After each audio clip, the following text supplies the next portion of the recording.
Palam airport से उड़ान भरने वाले इंडियन एयरलाइंस के प्लेन में सीमित फ्यूल बचा था।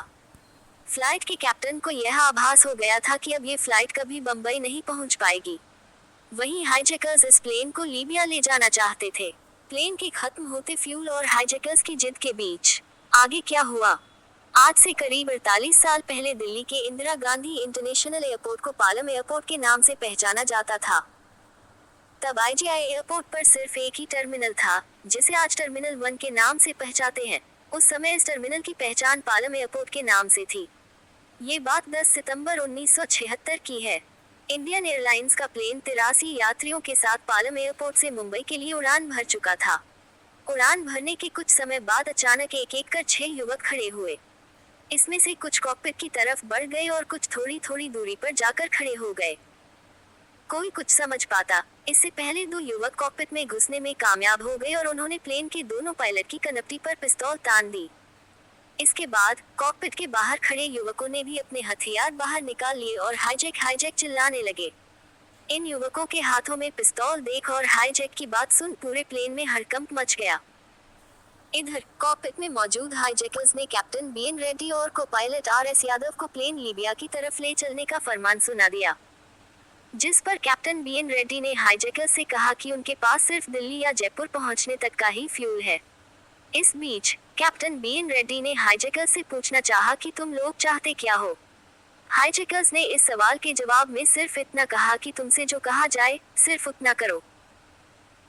कैप्टन बीएन रेड्डी ने अपनी बात फिर दोहराई कि उनके पास लीबिया जाने के लिए फ्यूल नहीं है, चूंकि वह एक ही क्षेत्र में लंबे समय से चक्कर लगा रहे हैं, लिहाजा अब मुंबई जाने के लिए भी फ्यूल नहीं बचा है।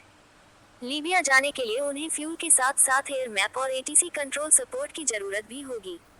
फिलहाल वह इस प्लेन को सिर्फ दिल्ली या जयपुर एयरपोर्ट ही ले जा सकते हैं, लेकिन हाईजैकर्स इन दोनों एयरपोर्ट पर लैंडिंग के लिए तैयार नहीं थे। कैप्टन बीएन रेड्डी की बात सुनने के बाद हाईजैकर्स ने दोनों पायलट्स को पाकिस्तान के कराची एयरपोर्ट चलने का फरमान सुना दिया। इस बीच पायलट ने दिल्ली एटीसी को प्लेन हाईजैक होने के संकेत भेज दिए थे और यह प्लेन अब कराची की तरफ बढ़ चुका था। पाकिस्तान सिविल एविएशन अथॉरिटी से इजाजत मिलने के बाद इंडियन एयरलाइंस का ये प्लेन कराची एयरपोर्ट पर लैंड हो चुका था। कई घंटे बीत जाने के बाद भी हाईजैकर्स की तरफ से उनकी कोई डिमांड सामने नहीं आई थी। इस बीच भारत सरकार ने पाकिस्तान पर इस मामले में हस्तक्षेप करते हुए पैसेंजर और क्रू को सकुशल रेस्क्यू का दबाव बनना शुरू कर दिया। भारत का दबाव काम आया और पाकिस्तान रेस्क्यू ऑपरेशन के लिए तैयार हो गया। रेस्क्यू ऑपरेशन की जिम्मेदारी पाकिस्तानी सेना को दी गई। रणनीति के तहत हाईजैकर्स की मांगों को पूरा करने में देरी की जाने लगी। वहीं पाकिस्तानी जमीन पर पहुंचने के बाद हाईजैकर्स भी निश्चिंत लग रहे थे, लिहाजा उन्होंने इस देरी पर कोई खास विरोध दर्ज नहीं कराया। इधर एक खास मकसद के साथ पाकिस्तानी सेना हाईजैकर्स की आवभगत में लग गई। पाक सेना ने हाईजैकर्स को भरपेट खाना दिखाया और पीने के लिए अलग अलग ड्रिंक्स भेजी। पाक सेना के खाने और ड्रिंक्स ने कुछ ही समय बाद अपना असर दिखाना शुरू कर दिया। दरअसल हाईजैकर्स को भेजे गए खाने और ड्रिंक्स में नशीली दवा मिली हुई थी, जिसके असर से सभी हाईजैकर्स बेहोश हो गए। इसके बाद हाईजैकर्स पर नजर गड़ाए बैठी पाक सेना के कमांडो प्लेन में दाखिल हुए और सभी हाईजैकर्स को गिरफ्तार कर लिया।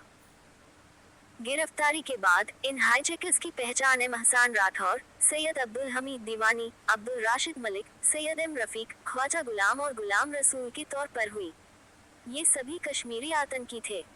हाईजैकर्स की गिरफ्तारी के बाद प्लेन को सभी 83 पैसेंजर्स और क्रू के साथ दिल्ली के लिए रवाना कर दिया गया। हाईजैक प्लेन अगले दिन यानी 11 सितंबर 1974 को अपने सभी पैसेंजर्स और क्रू के साथ सकुशल दिल्ली पहुंच गया। पाकिस्तान ने हाईजैकर्स को भारत के सुपुर्द करने की बजाय अपनी जेल में